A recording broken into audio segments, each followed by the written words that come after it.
when you buy used clothes or used furniture, whatever, they're cheaper. So that's sort of expectation that you also bring with you. But when it comes to building materials, we think we have to look into just keeping the same price as new materials is really difficult. And maybe that also is the issue. Maybe it's the virgin raw materials that are way too cheap.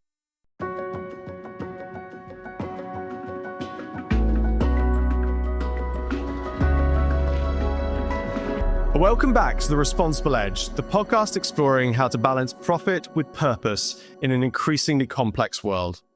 I'm Charlie Martin, your host and founder of TrueMark. And our article this week is titled How Circularity Can Make the Built Environment More Sustainable, which explores why construction still treats valuable materials as waste and what it has to change to make reuse cheaper, faster, and more desirable than building new. And I'm absolutely delighted to say that I've got Tina Snedker, founder of BuildDirection and one of Denmark's most experienced voices at the intersection of building materials, ESG documentation, and circular strategy to unpick all of this with me today. Tina, it's absolutely brilliant to have you on the show this morning. Thank you so much for giving up some of your time. Thank you so much for inviting me, Charlie. I'm very happy to be here. Very pleased. Thank you. Now, Tina, I know that you are on the cusp of heading off to Bali for a few weeks. So I'm so delighted that you've managed to fit this in before doing so. And equally, at a very exciting time for you professionally regarding BuildDirection, which is a new business. For those of our listeners and viewers who are immediately scrambling to LinkedIn to go and check out your profile and understand what's going on, can you just describe to us what the new business is aiming to do? Yes, of course. Thank you, Charlie. Well, BuildDirection is a consultancy, strategic consulting. I have sort of three pillars. My background is in corporate communication, branding, marketing, but also a very important pillar for me is sustainability, which I've been working intensively with for the past 15 years, starting with Cradle to Cradle, then documentation for certified building schemes and EPDs and ESG, of course.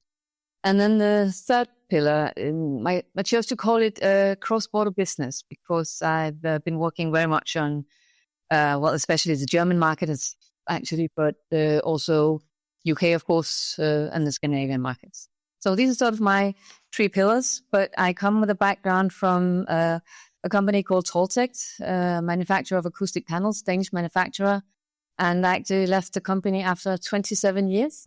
I've been heading marketing, communication, and sustainability at Troldtekt. That's amazing. And I have to say, my first question for you before we go into background and sort of inspiration behind your career, but how are you finding that transition from 27 years on the corporate side to now running your own consultancy? What's it been like for you? It's been exciting.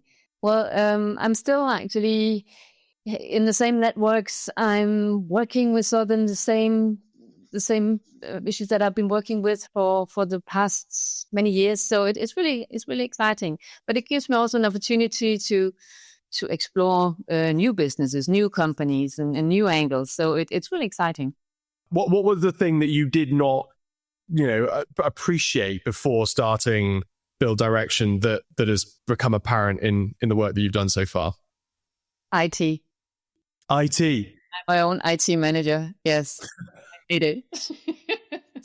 Tina, I have to say, for those of our listeners and viewers that won't be aware, like the smoothness of our pre-show setup with getting everything set up from an IT perspective was a thing to behold. So no, but I can understand that pain. It's suddenly you don't have somebody that's on the phone that you can just call up to solve all your problems. Well, look, Tina, let's dive into. I'm really fascinated. Like, obviously, you've just briefly kind of introduced, what you're doing right now and a little bit about your career to date. But how do we get here? Like, how whether it's a personal or professional story, like, can you pinpoint sort of a key moment of motivation or intention that's kind of driven you to do what you've done in your career?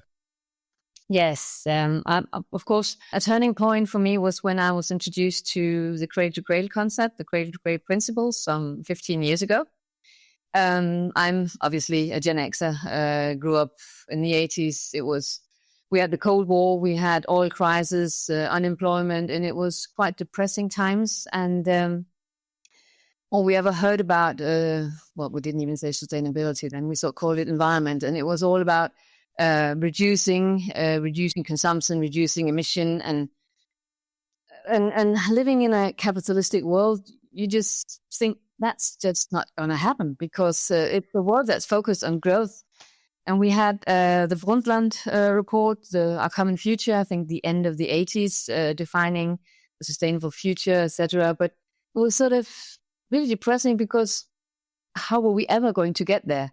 When I then was introduced to Cradle to Cradle, it was a totally different approach, because Cradle to Cradle, the design concept is really funded by German chemist Michael Braungart and American architect William McDonnell. And they sort of had instead of sort of fighting the industry, they sort of turned the approach around and were trying to transform the industry from within, with this concept where you can actually not just minimize, but actually work towards having a positive impact. And I think that's a very sympathetic approach. And Tina, just for those of our listeners and viewers who aren't aware, can you just explain to us what the Cradle to Cradle concept is? Like, how does it play out in practice? Yes, well basically, it's about eliminating waste. That every product that you manufacture should be designed for circularity, either in the biological or in the technical sphere. And then you have the certification, where you have 5 criteria. The first being material health. Of course, without healthy materials, you cannot have a healthy circular economy. So first of all, we need to know what we put into our products, and we need to also eliminate toxic substances. And of course, every product should be designed for circularity. And you mentioned, Tina, that you were introduced to this concept 15 years ago. Yes. So you're already, is this a pivotal moment of sort of hope for you in your career, where before you kind of felt like maybe, and I'm putting words in your mouth here, but you kind of felt like there's almost like that hopelessness of we're just kind of contributing to ultimately this Goliath in this system of capitalism that, as you described, is just predicated on the concept of more and more growth and more waste, et cetera, et cetera. But this was the sort of moment of hope, symbol of hope, if you like, to say this concept could be applied and address these issues. Yes, exactly. But I also have to say, I was in a company that was actually manufacturing in a very good way, and I also wanted to sort of communicate that, which was also a possibility to do with Cradle to Cradle. So, and it obviously aligns perfectly with the article and what we're going to be kind of discussing today, if you like, some of the themes that we're going to be going through. I want to ask a sort of a more kind of personal experience around your experience of your work, but having been introduced to the Cradle to Cradle concept and starting to think about the way that it could influence your work, like, what did that do for you personally in terms of your experience of work? Like, what was it like for you to then begin to work on, knowing that concept was something you were looking to integrate? Well, basically, it was really motivating to work with Cradle to Cradle to improve.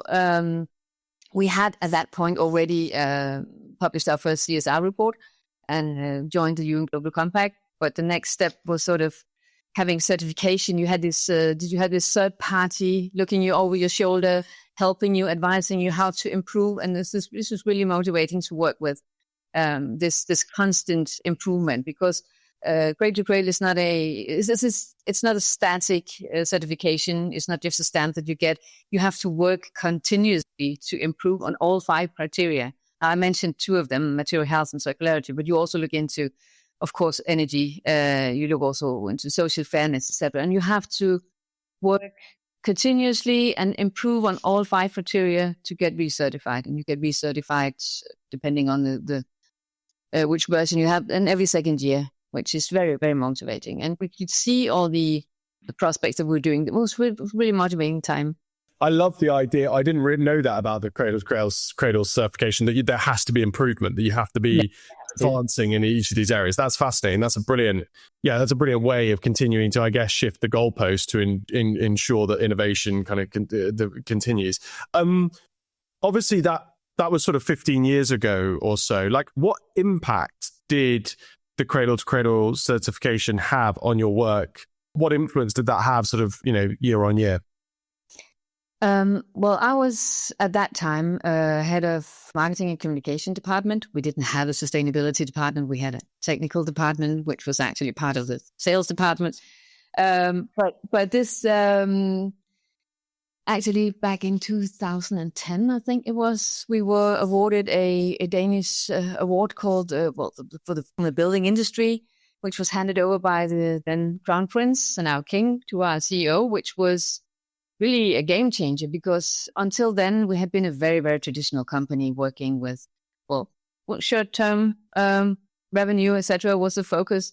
But then suddenly both the management, the owners, and the board sort of look, this documentation, this maybe even it's worth something else than just a short-term investment. So I think that award back in 2010 was a game changer, because I'm not sure we would have been. I would have been allowed to spend that most resources on the next steps of documentation if that hadn't been the case. That's fantastic. I mean, we talk a lot about this on the show about, the kind of leadership within organizations enabling and providing the conditions, if you like, for sustainability professionals to ultimately have the kind of influence they want to have, and how key that is. And that buy-in is absolutely essential. And it's great to hear. Fairly pioneering back in 2010 that the company kind of took that view. And then the certification, the Cradle to Cradle, started then in 2011, and we had the first certificate in 2012. But it also, it positioned us as one of the pioneers, just as you said. And we were certainly, the CEO and I were invited to panel discussion, presentation, etc., which we had never been before, because we were totally anonymous material manufacturer. And it was really, that was a new world. That was really, really motivating. Did you, out of interest, I mean, you're obviously a very natural speaker and like a duck to water when it comes to podcasting, but that kind of, being invited to become more public and to share your story, etc. Did you enjoy that sort of development in your career at that stage? Yes, I did. But initially it was terrifying, but you learn. I love that. Yeah, I still find it kind of terrifying, if I'm honest. Like, I think your show 223, Tina, and it's still a bit unnerve-wracking is probably the wrong. I don't know. It's exciting to talk to people like yourself. But let's move forward now, if possible, Tina. Would you mind just providing our listeners and viewers with a bit of an introduction to the McKinsey piece that we're going to be discussing today? Perhaps just pulling out whatever the kind of key themes are from your perspective, and then just highlighting anything you think that's particularly important. Well, the article is called "How Circularity Can Make the Built Environment More Sustainable," and it's a very good. It's a great article from McKinsey. Highlighting that the built environment is responsible for more than 40% of the global energy-related CO2 emissions, and more than 1/3 of all global waste.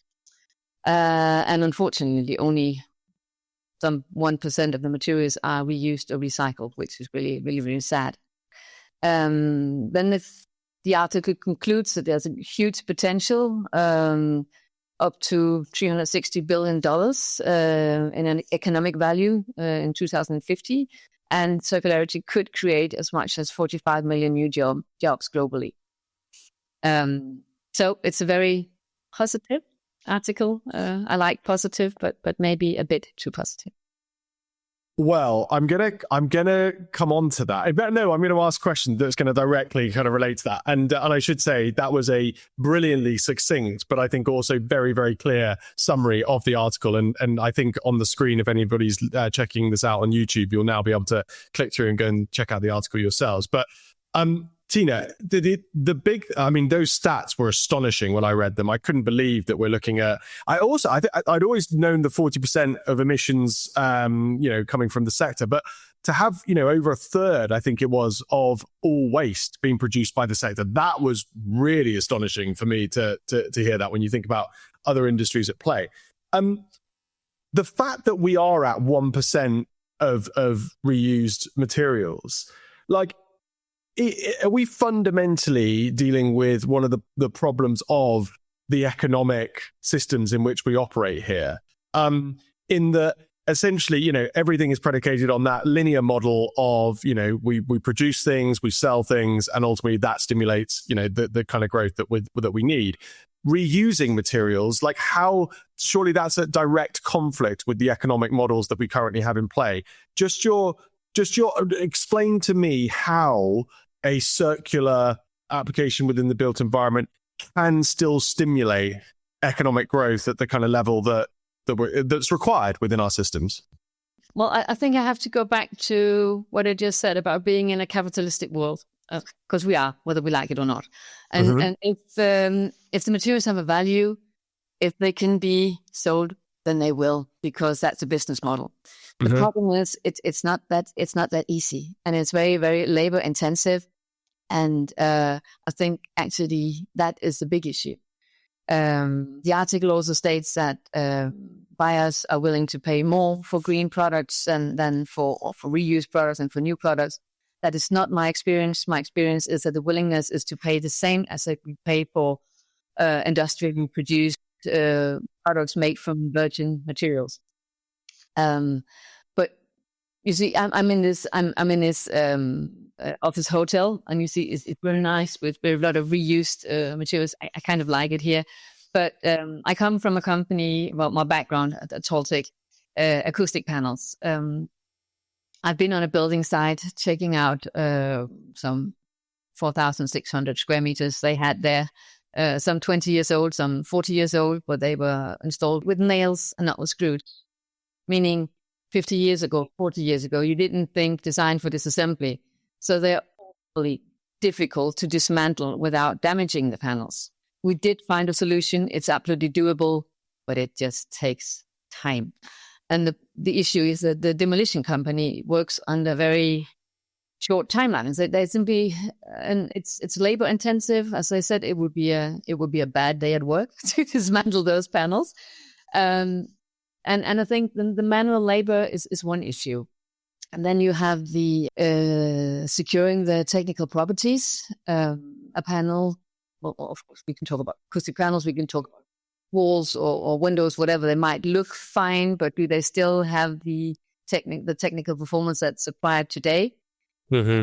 How do you ensure that they have that? You have to sort of manually handle the products, to sort them, to assure the quality, and to recertify them, which is all very, very great, but it's just very labor intensive.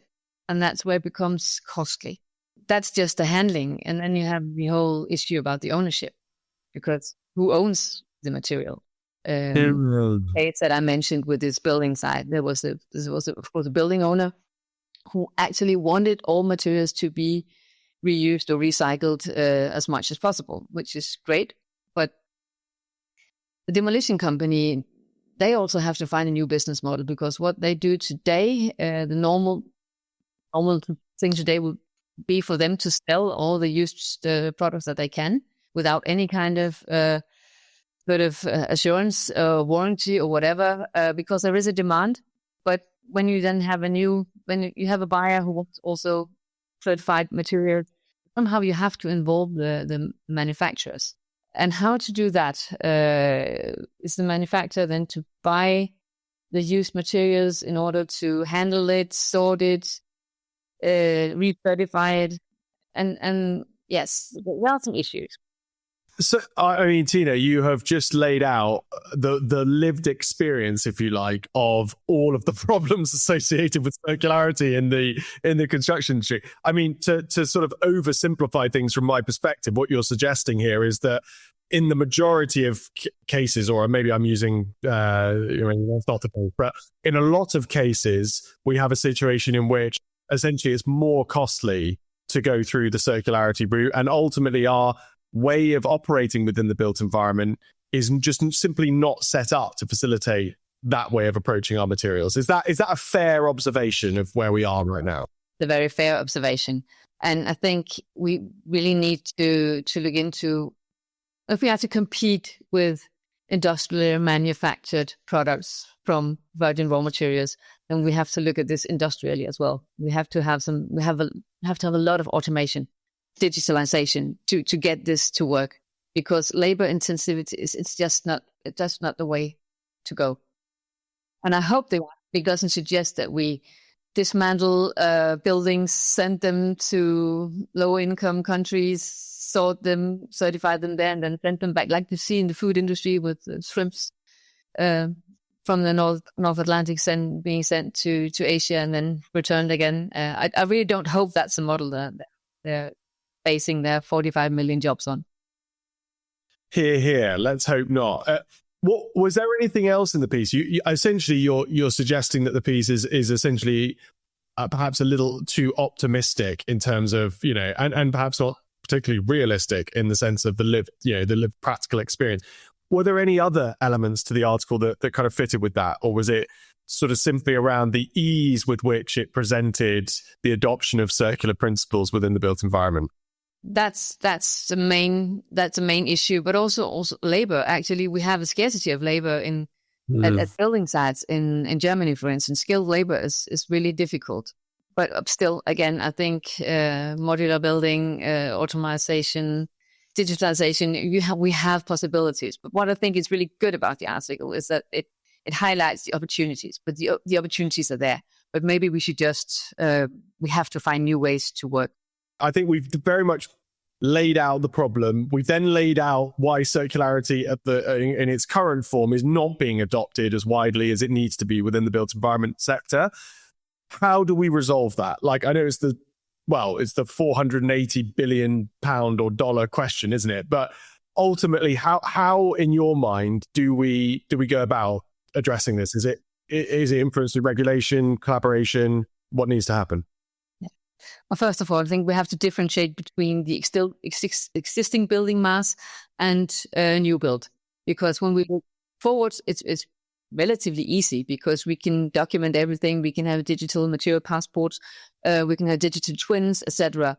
The real issue is the buildings that are already existing because they are basically undocumented. Normally, companies only keep their whatever documentation for 5 years, and that's really that is the issue, and we have to go about the old or the existing building mass in a different way.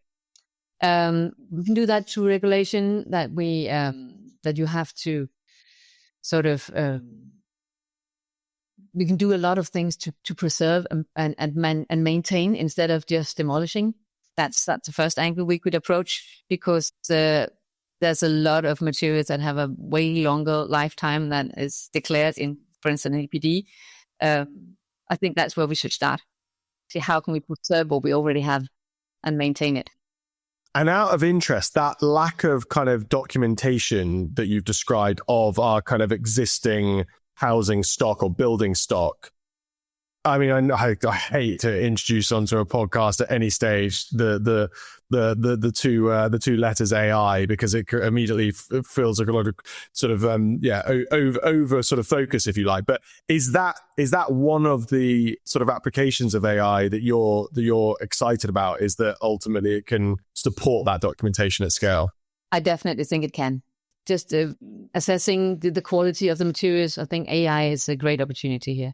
We've spoken about like the economic norms, if you like, of virgin materials and the purchasing of them and how that sort of cycle of supply is sort of embedded, if you like, throughout the majority of the industry, obviously with only 1% of all materials being reused. Is there something around the kind of expectation of buyers around the view of reused materials? Is that something that we need to address, where people kind of become okay with the idea of materials being reused and not thinking that in some way they're, less performative or less of a lesser quality as a result of being reused? Is that something we need to address?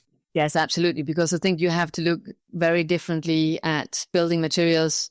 But you take your behavior, you take your buying behavior from your PQC behavior actually, and you're used to when you buy used clothes or used furniture, whatever, they're cheaper. So that's sort of expectation that you also bring with you. But when it comes to building materials, we think we have to look into just keeping the same price as new materials is really difficult. And maybe that also is the issue. Maybe it's the virgin raw materials that are way too cheap. Well, that's a fascinating point, yes, because, and how do we address that? How do we, is that something that regulation can affect, like where we can ultimately begin to incentivize, through kind of a price restructuring, if you like, the reused materials? Is that something available to us? I think actually in Denmark we have started the building regulation of, I think it was January 2024, actually allows you to use reused materials in your buildings with zero CO2 emission for your LCA calculation, and we have thresholds for how much CO2 emission you are allowed to have on the various different building types, and these are quite tight. This means that now we suddenly have a huge demand for used materials. That's really great. So when the demand is there, I'm really sure, I'm confident. Then of course the materials will be there as well. But there's a demand for certified materials, reused materials. And that's so encouraging to hear. And obviously, we look here in the UK across to Europe and specifically Scandinavia for you guys to lead on these things. So hopefully we get similar. And in fact, I should say, I don't know whether or not the UK has any similar regulation or policy. Not with thresholds, but I think especially in London, you cannot just demolish a building. You really have to sort of investigate everything. How can you maintain your buildings? The London plan, I think it is, isn't it? That does that. Yeah. That's a great point. Yeah, well, great to hear that the regulation and policy is moving in that direction. That's really encouraging to hear. Just on, you mentioned that's now creating the demand for these sorts of solutions, if you like.